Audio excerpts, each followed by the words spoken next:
इस फिल्म की शुरुआत होती है एक टाउन को दिखाने से, जहाँ एक फेस्टिवल का दिन था जिसे सब लोग मना रहे थे। इस त्योहार का नाम थैंक्सगिविंग था। टाउन का शेरिफ अपनी दोस्त के घर आकर उससे और उसके हस्बैंड से मिलता है। वो उनके लिए गिफ्ट भी लेकर आया था जो उसकी दोस्त को बहुत पसंद आता है। वो उसे अंदर लेकर आई ताकि वो उन लोगों के साथ खाना खा सके। शेरिफ की दोस्त का हस्बैंड एक मार्ट का मैनेजर था। उसका बॉस मार्ट का मालिक उसे काम पर बुलाता है, जिस पर उसकी फैमिली को बहुत गुस्सा आया क्योंकि आज छुट्टी का दिन था और वो फिर भी उससे काम करवाने वाला था। अब हमें मार्ट का मालिक दिखाया गया जो काफी बड़ा बिजनेसमैन था। उसने अपने मार्ट में थैंक्सगिविंग के मौके पर सेल रखी हुई थी, इसलिए लोगों की भीड़ मार्ट के बाहर खड़ी होकर बेसब्री से इंतजार कर रही। मार्ट का मालिक बड़े आराम से अपने घर में बैठकर खाना खा रहा था, जहाँ उसकी बेटी जेसिका भी अपनी दोस्त के साथ मौजूद थी। तो उसके दोस्त वहाँ आ जाते हैं उसे लेने के लिए, इसलिए वो अपने दोस्त बॉबी के साथ उनकी गाड़ी में आकर बैठ जाती है। ये लोग जेसिका के डैड की मार्ट में जाने का फैसला करते हैं ताकि ये देख सके कि वहाँ की सूरत-ए-हाल क्या है। ये जब वहाँ पहुँची तो जेसिका अपने कॉलेज फेलो से भी मिलती है जो उसे पसंद करता था। अब क्योंकि जेसिका मार्ट की मालिक की बेटी थी, इसलिए उसको और उसके दोस्तों को अंदर भेज दिया जाता है। इस बात से बाहर खड़े लोगों को बहुत बुरा लगा, खास तौर पर एक लड़का और एक औरत बहुत ज्यादा गुस्से में बोल रहे थे। वो वहाँ के बैरियर गेट गिरा देती है, जिससे सारे लोग अंदर घुसने लगे और एक ही पल में वहाँ अफरा तफरी मच जाती है और अब लोग सारा ही सामान उठाने लगते हैं जैसे ये फ्री का है। इस धक्का मुक्की में बहुत सारे लोग गिरकर मारे जाते हैं। सामान हासिल करने के लिए लोग इस कदर पागल हो गए थे कि उन्हें ये फर्क नहीं पड़ रहा था कि कौन मर रहा है और कौन जिंदा बचा है। शेरिफ की दोस्त को भी धक्का लगा जिससे वो नीचे गिर गई। उसका सर बुरी तरह फट गया, इतना खून बहा कि मौके पर ही उसकी मौत हो जाती है। वो भी जब किसी जख्मी आदमी की मदद करने गया तो कोई उसके ही हाथ पर पैर रख देता है। उसका हाथ टूट गया जिससे वो बेचारा खुद ही जख्मी हो जाता है। और इसके बाद कहानी 1 साल के बाद की दिखाई जाती है। थैंक्सगिविंग का मौका था,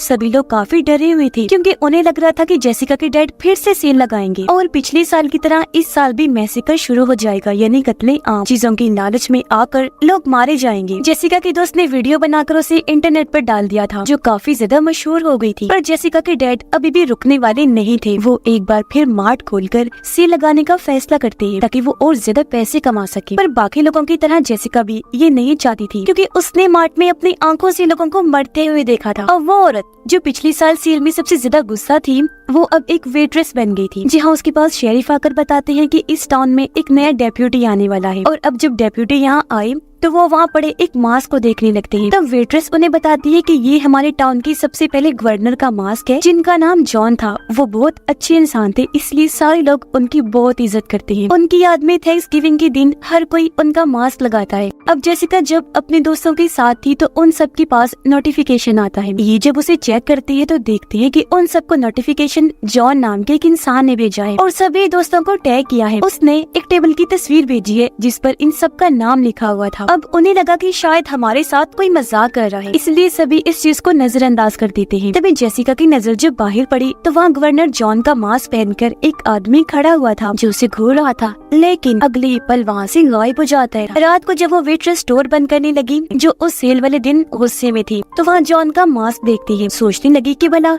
ये मास्क किसका हो सकता है कि तब यहाँ जॉन मास्क पहना वो किलर आ जाता है, वेट्रेस पर हमला कर देता है। वो पहले उसके मुंह पर पानी डालता है, फिर उसका मुंह फ्रिज के साथ चिपका देता है। इसके बाद वो अपने कुल्हाड़ी लेने जाता है ताकि उसे जान से मार सके। पर इतनी ही देर में वेट्रेस खुद को आजाद करके यहाँ से भागने लगती है, पर किलर उसे देख लेता है। वेट्रेस वहाँ पड़े डस्टबिन में छुपने की कोशिश करती है, लेकिन किलर गाड़ी में बैठकर गाड़ी उसे दे मारता है। ऐसा होने से वेट्रेस के जिस्म के 2 हिस्से हो गए और उसकी वहीं पर मौत हो जाती है। ऐसा करने के बाद वो उसकी लाश का आधा हिस्सा मार्ट की बिल्डिंग के ऊपर लगा देता है, लोगों में डर खौफ पैदा करने के लिए। सबसे पहले उस वेट्रेस औरत को शिकार बनाता है जो उस सेल वाले दिन गुस्से में थी और वीडियो में सबसे ज्यादा आई थी, यानी उसने मुफ्त का सामान पाने के लिए बहुत से लोगों को धक्का दिया। इस बारे में जब पुलिस को पता चला तो वो यहाँ छानबीन करने के लिए आते हैं। उन्होंने जब सीसीटीवी की फुटेज को देखा, पर क्योंकि टाउन का हर इंसान ने थैंक्सगिविंग के दिन वो मास्क पहना करता था, इसलिए उन्हें पता चल ही नहीं पाता कि आखिर वो किलर है कौन। ये देखकर जेसिका अपने डैड को कॉल करती है, कहने लगी, डैड अब तो आपको कम से कम मार्ट नहीं खोलना चाहिए क्योंकि एक औरत का खून हो गया है। उसके डैड कहते हैं कुछ नहीं होगा, मैं एक्स्ट्रा सिक्योरिटी रखवाऊंगा, पर कैसे भी करके मार्ट तो खुलवा के ही रहूंगा। जिस पर जेसिका और उसकी दोस्त काफी घबरा जाते हैं।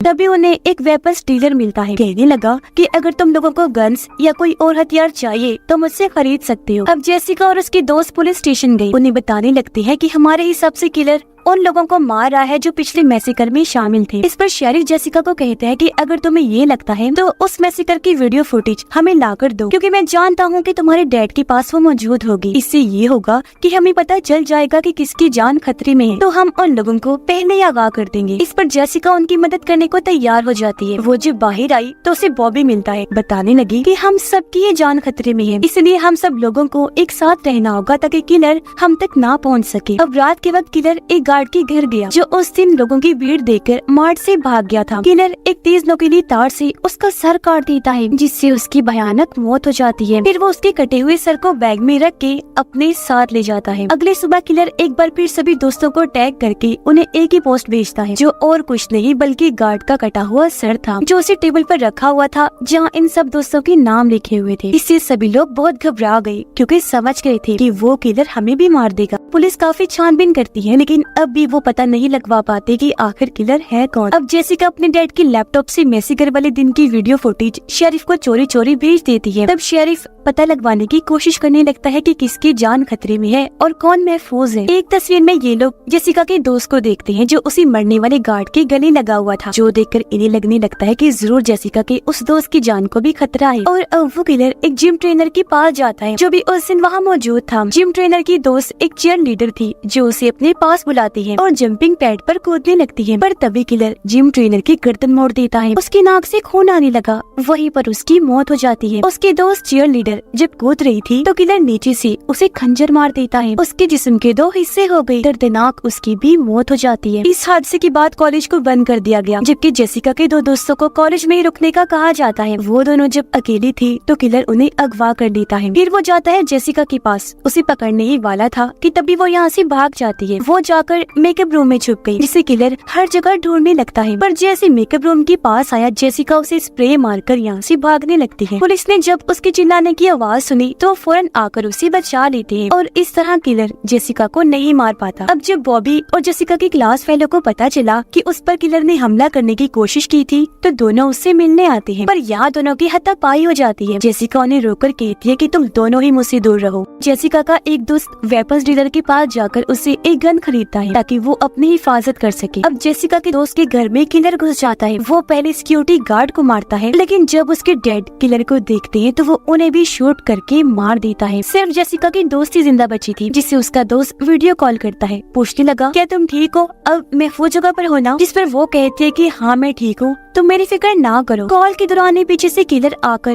उसके कान में कील घुसा देता है, जिससे उसका खून निकलने लगा, इसलिए वो भागने लगती है। वीडियो कॉल पर उसके दोस्त ने ये सब कुछ देख लिया था, इसलिए वो फौरन अपने दोस्त के घर आया ताकि उसकी जान बचा सके, लेकिन वो किलर उसकी गर्दन पर चाकू रख देता है। वीडियो पर उनके बाकी दोस्तों को ये सब दिखाता है, चिढ़ाने लगा कि तुम्हारे दोस्त मेरे कब्जे में है। जिसके बाद वो लड़की को एक ब्लेड पर गिरा देता है। उसके जिस्म के 2 टुकड़े हो गए और वहीं उसकी मौत हो जाती है। ये सब देखकर जेसिका के डैड फैसला करते हैं कि अब मैं मार्ट नहीं खोलूंगा, क्योंकि वहाँ इतने सारे लोगों की मौतें हो रही थी और उनकी बेटी की जान भी खतरे में थी। शेरिफ उन सबको मशवरा देता है कि हमें थैंक्सगिविंग के फंक्शन में शामिल होना चाहिए, क्योंकि वहाँ बहुत भीड़ होगी। किलर वहाँ जरूर आएगा, तब उसे हम फौरन ही दबोच लेंगे, जिसके लिए सब लोग मान जाते हैं। अगले दिन जब ये फंक्शन पर थे तो किलर सच में यहाँ आ जाता है। वो एक आदमी की गर्दन काटकर उसकी जान ही ले लेता है। फिर वो वहाँ धुएं वाले बॉम्ब्स फेंकने लगता है, जिससे डरकर सारे लोग वहाँ से भागने लगते हैं। हर तरफ अफरा तफरी मच जाती है, जिसके बाद वो किलर जेसिका, उसके दोस्त और मॉम डैड को भी बेहोश करके उन्हें भी अगवा कर लेता है। जेसिका की मॉम की जब आंखें खुलती है तो वो खुद को टेबल पर लेटा हुआ पाती है। उसने देखा कि किलर कुछ मसाले मिक्स करके सॉस तैयार कर रहा है। अब किलर उसके पूरे जिस्म पर तेल लगाने लगा ताकि सॉस को लगाकर मैरिनेट कर सके, क्योंकि वो जेसिका की मॉम को रोस्ट करना चाहता था। वो जब अपना दूसरा मास्क लेने गया तो जेसिका की मॉम खुद को आजाद करके वहाँ से भागने लगती है। वापिस आकर जब वो उसे टेबल पर नहीं मिलती तो एक फॉक लेकर वो हर जगह उसे ढूंढने लगता है। जेसिका की मॉम फ्रीजर रूम में छुपने के लिए जाती है, पर पहले ही वहाँ किलर ने चीयर लीडर की लाश को रखा हुआ था, जिसे देखकर वो काफी डर गई, यहाँ से भी भागने लगती है। पर तभी उसे किलर भी देख चुका था। वो पीछे से फॉक मारकर पहले उसे जख्मी करता है, जिसके बाद उसे ओवन में में डाल देता है। उसने ओवन फुल खोल दिया। जेसिका की मोम रोस्ट होने लगी और इस तरह भयानक तरीके से उनकी भी मौत हो जाती है। अब किलर अपनी लाइव वीडियो बनाने लगा जिसमें उसने जेसिका और उन लोगों को बंदी बनाया हुआ था। फिर वो सबको टेबल पर बिठा देता है। वीडियो की लोकेशन देखकर पुलिस वहाँ पहुँच जाती है, लेकिन उन्होंने देखा कि यहाँ पर कुछ भी नहीं है। असल में किलर ने लोकेशन ही गलत डाली थी। वो इन सब के साथ गेम खेल रहा था। अब वो दूसरी लाइव वीडियो बनाता है। जेसिका और बाकी लोगों के सामने उनका खाना लेकर आता है, जो और कुछ नहीं बल्कि जेसिका की मोम की रोस्ट हुई लाश थी, जो देखकर सब लोग बुरी तरह डर गए, चिल्लाने लगते हैं। किलर उन्हें बताता है कि सेल और मुफ्त चीजें देने वाला आइडिया जेसिका की मोम का ही था, इसलिए मैंने उसे रोस्ट करके ये हाल कर दिया और अब तुम लोगों को इसका मांस खाना होगा। बातों के दौरान जेसिका खुद को आजाद कर लेती है, साथ ही उसकी दोस्त ने भी खुद को छुड़वा लिया था। तो अब ये दोनों वहाँ से भागने लगे तो किलर उनका पीछा करने लगता है। वो जेसिका के दोस्त को मारने लगा, जिससे वो काफी जख्मी हो जाता है। फिर वो जाता है जेसिका के पास, जो जाली को पार करके उस तरफ जा चुकी थी, यानी वो यहाँ से भाग निकली थी। वो जब आगे पहुँची तो शेरिफ को वहाँ जख्मी हालत में बेहोश पाती है। बिल्डिंग में जाने पर वो बॉबी को देखती है, जो वो जॉन वाला मास्क उतार रहा था। इससे जेसिका समझ जाती है कि बॉबी ही वो किलर है जो सबको मार रहा है। शेरिफ को जब होश आई तो वो जेसिका के पास आया, तो वो उसे बता देती है कि बॉबी ये सब कर रहा है। ये सुनकर शेरिफ उसे शूट करने लगा, जो देखकर बॉबी यहाँ से भाग जाता है। उसे पकड़ने के लिए पुलिस जाती है, जबकि बाकियों को बचा लिया जाता है। शेरिफ जेसिका को बताता है कि हम तुम्हारी एक दोस्त और मॉम को नहीं बचा पाए, लेकिन तुम्हारे डैड और बाकी दोस्तों को बचाकर हॉस्पिटल भेज दिया गया है। जल्द वो सब ठीक हो जाएंगे। और अब तभी जेसिका शेरिफ के जूतों पर मिट्टी लगी हुई देख लेती है। वो चौंक गई, क्योंकि समझ गई थी कि किलर बॉबी नहीं बल्कि ये शेरिफ है, जिसने जंगल में मेरा पीछा किया था। अब तक शेरिफ को भी पता चल गया था कि जेसिका मेरी सच्चाई जान गई है, इसलिए वो उसे कहता है कि तुम्हें अकेले जंगल में जाना नहीं चाहिए था। ये कहकर शेरिफ ने दरवाजा बंद कर दिया और अब वो जेसिका को मारने के लिए आगे बढ़ता है। वो शेरिफ से पूछती है कि आखिर तुमने ऐसा क्यों किया। तब शेरिफ उसे बताता है कि मैं सारी जिंदगी अकेला ही रहा था, मुझे एक प्यार की उम्मीद मिली थी जो मेरी दोस्त थी। वो और मैं दोनों एक दूसरे को बहुत प्यार करती थी। वो अपने हस्बैंड को छोड़कर जल्दी मुझसे शादी करने वाली थी, लेकिन तुम्हारे डैड के सेल लगाने की वजह से धक्का मुक्की में वो गिर गई, वहीं उसकी मौत हो गई। ऐसा होने से एक बार फिर मैं अकेला हो गया। बस तभी से मैंने ठान लिया था कि मैं किसी को भी नहीं छोड़ूंगा। मेरे ऊपर शक न आए, इसलिए मैं जॉन का मास्क पहनकर सबको मारने लगा ताकि अपना बदला ले सकूं। उसकी बात पूरी होते ही जेसिका उसे फोन दिखाकर शुक्रिया कहती है। फिर बताने लगी कि अभी अभी जो तुमने बोला है मैंने उसे रिकॉर्ड करके लाइव चला दिया था, जिससे सबको पता चल चुका है कि तुम ही असली किलर हो। ये देखकर शेरिफ को बुरा लगा। वो उसे मारने के लिए आगे बढ़ता है, लेकिन तभी यहाँ बॉबी आकर उसे बचा लेता है। जेसिका को लेकर यहाँ से भाग गया। ये दोनों ट्रक में बैठे और यहाँ से निकल जाते हैं। दोनों जब एक जगह पर आए तो जेसिका बड़े से बैलून में गैस भरने लगती है ताकि वो फूल सके। और अब जैसे किलर शेरिफ उन्हें मारने के लिए आया तो तभी जेसिका गैस वाले बैलून पर शूट कर देती है, जिससे वहाँ धमाका हुआ, आग लग जाती है। शेरिफ भी उसमें जल गया, जिससे इन्हें लगने लगता है कि वो भी शायद मर गया होगा। इसके बाद पुलिस यहाँ आकर छानबीन करने लगती है। यहाँ फायरमैन भी आए, जो आग बुझाकर वहाँ से जाने लगते हैं। पूछने पर फायरमैन ऑफिसर को बताता है कि हमें यहाँ राख के अलावा कुछ नहीं मिला। यानी ये बात कंफर्म नहीं थी कि शेरिफ मर गया है या भी जिंदा है। अब जब रात को जेसिका सो रही थी तो उसे शेरिफ का ही सपना आता है, जहाँ उसे ये ख्याल आया जैसे शेरिफ मेरी अलमारी में छुपा हुआ है। पर जब वो अलमारी को देखने गई तो वहाँ कोई भी नहीं होता। पर असल बात तो ये थी कि शेरिफ अभी भी जिंदा है, क्योंकि जब आग बुझाई गई तो एक फायरमैन वहाँ से भाग रहा था, जो और कोई नहीं बल्कि शेरिफ ही था। और इसी भयानक एंडिंग के साथ ही इस फिल्म की कहानी भी यहीं पर खत्म हो जाती है।